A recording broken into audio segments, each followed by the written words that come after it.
What's good, anime enthusiasts? Another episode of the Banished Court Magician down, and I am still enjoying what this anime has to offer. Now, this episode, also similar to the other one, not a whole lot has, gone on, but it's structured in a way where the first half, this is where like the meat of some of the backstory is going on. We get to learn more about the prince. We get to actually learn more about the king now and what's going on with those two and why the court magicians why they've been treated so poorly. And on the other half, we have the party that's going up against the floor boss and that whole shebang. And Loki actually gets a little bit more screen time, a little bit shown in the spotlight, and he's not so much as the comic relief / jokester character. He actually is pretty cool. So get into this real quick because,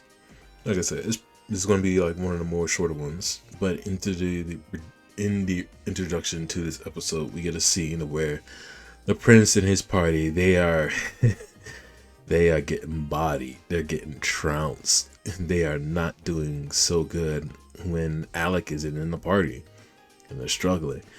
And the prince is like, man, none of this happened before I fired Alec. And then he realized, oh man, all this happened after I fired Alec. Man, this dude put a curse on me. I'm like, no, idiot. Alec was a support. He gave you all the information. That's why you were succeeding. And then we cut to a scene with now Vogan Fornus. We now get to see the scion of House Fornus, and he seems like a pretty chill dude, helping the prince confirm that he isn't actually cursed, but the prince is still being very delusional, very royal, noble-esque, blaming the commoner for everything, can't really take the blame for himself. And he keeps questioning, why am I having trouble on floor 30, the easy level? And Vogan says, well, it's the level has the anti-magic field. That's more than likely why your support magic isn't working. Didn't that court magician Alec dude tell you anything? And the prince was like, man, why would I listen to him? Well, it doesn't matter to him. He's a commoner. He's a court magician. I fired him. And Vogan's like, well, Alec was part of the party that did the best in the academy, and he gives off Alec's accolades.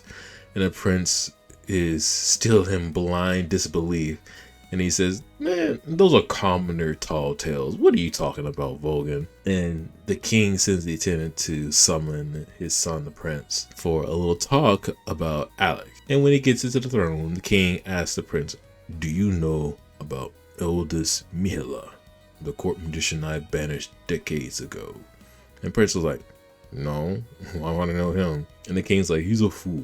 He gave me a warning on that I should change how court magicians are being treated, or something terrible will happen in Galdana in the near future. And we get to learn that Eldest was actually a noble at first, but since the king banished him and stripped him of his noble air and his status, Eldest was a commoner. But here's the thing. Eldest decided to enter the Magical Academy, pass with flying colors to become a valedictorian, and use his special powers as a valedictorian to come back to the king to be like, hey king, you should really change how you think about court magicians. Eldest got the run back of the century just to warn him again. And the king was like, all right, I want to test his theory. I want to test this eldest man's remarks. So that's the reason why I told you to party up with Alec. And the prince, he wasn't having it.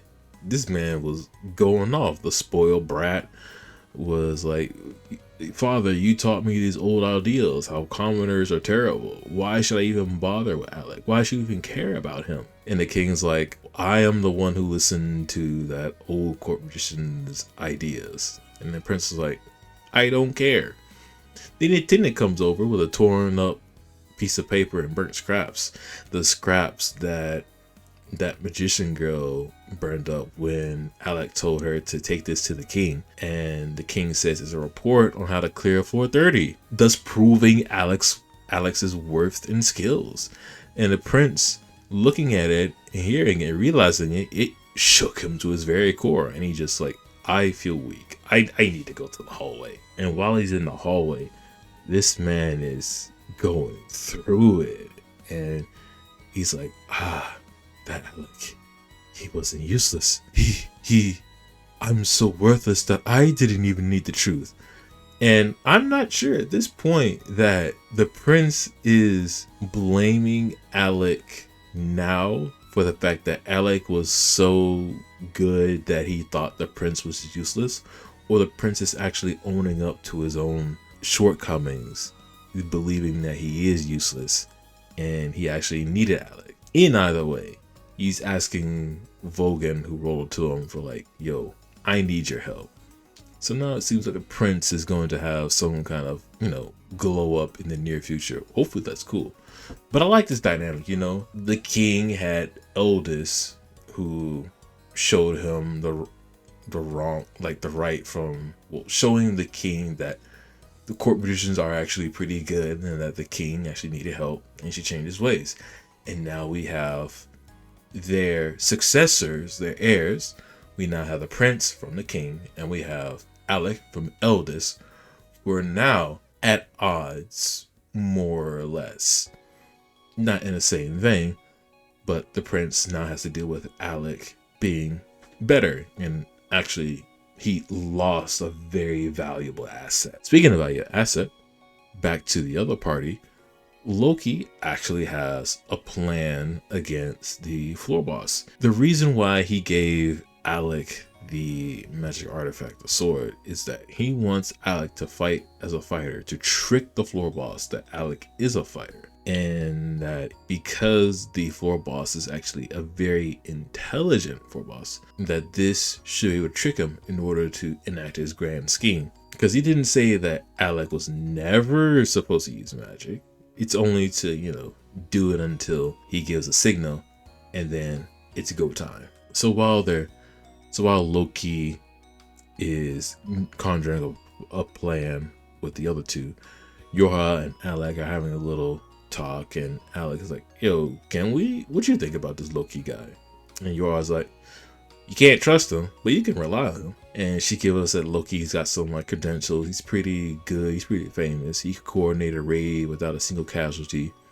And his party leader is a pretty chill guy. So we're building up Loki to be this awesome or very methodical, intelligent character.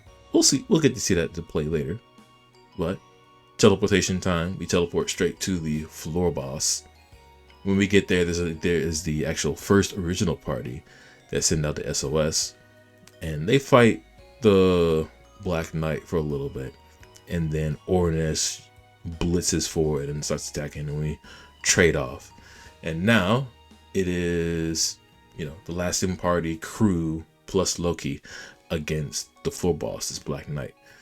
And pretty much it's just pure animation and also fight dialogue going up against the Black Knight. And I enjoyed it. I will say it's better than episode 3. We actually have proper sound and everything. Everything is in place.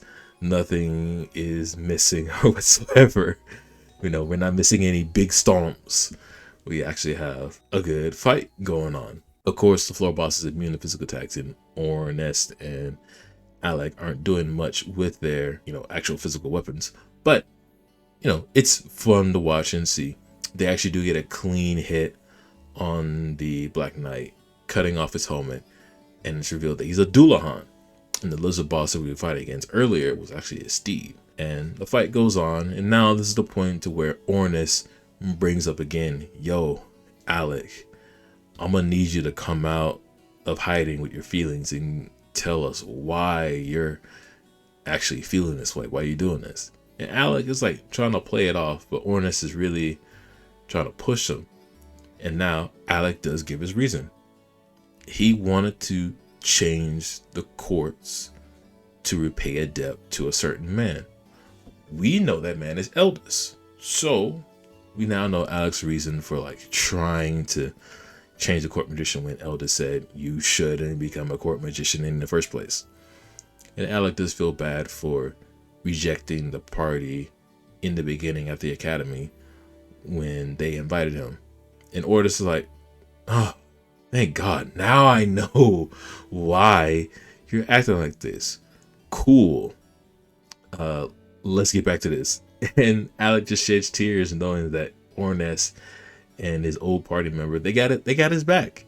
He's got a crew. He's good to go. And about the final, let's say 4 minutes of the episode, this is all Loki.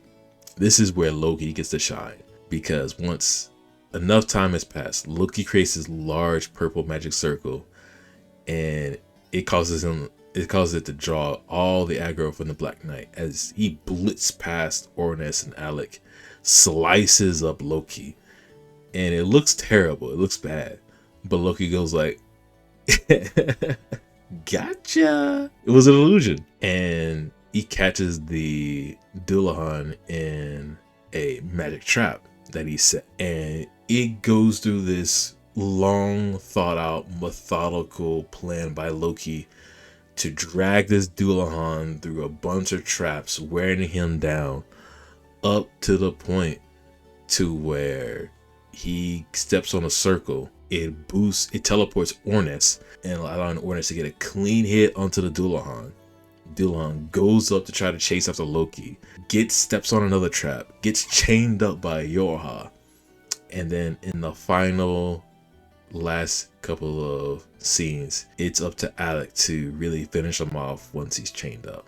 But we don't get to see the finish, but we do see all of Loki's methodical plan out, and it was pretty cool. I actually dig it. I actually like it. And now I'm not so down. I'm not as negative about Loki at all. He's a cool dude. Yeah, sure. He's got a very punchable face and a punchable attitude, but he's cool when the chips are down. He actually has a brain. But that's really it of this episode. I enjoy myself, have fun, I'm chilling. Can't wait for the next one. Can't wait for Alec to finish off the floor boss and see what's next. I'm actually now heavily invested in the prince's coming up. Is he gonna learn from his ways and actually finally now see Alec for what he is and respect him? Or is he gonna fall back to his old ways and be like, I am the best, I am going to do great things, screw Alec, I'm going to get my revenge? You know, some things like that. But with that, hope y'all have a good day, night, evening, morning, wherever you are in the world. And I hope your day is just a little bit better. Remember, don't be like the prince. Ignorance is not always so blissful. With that, we'll catch y'all in the next episode. Peace.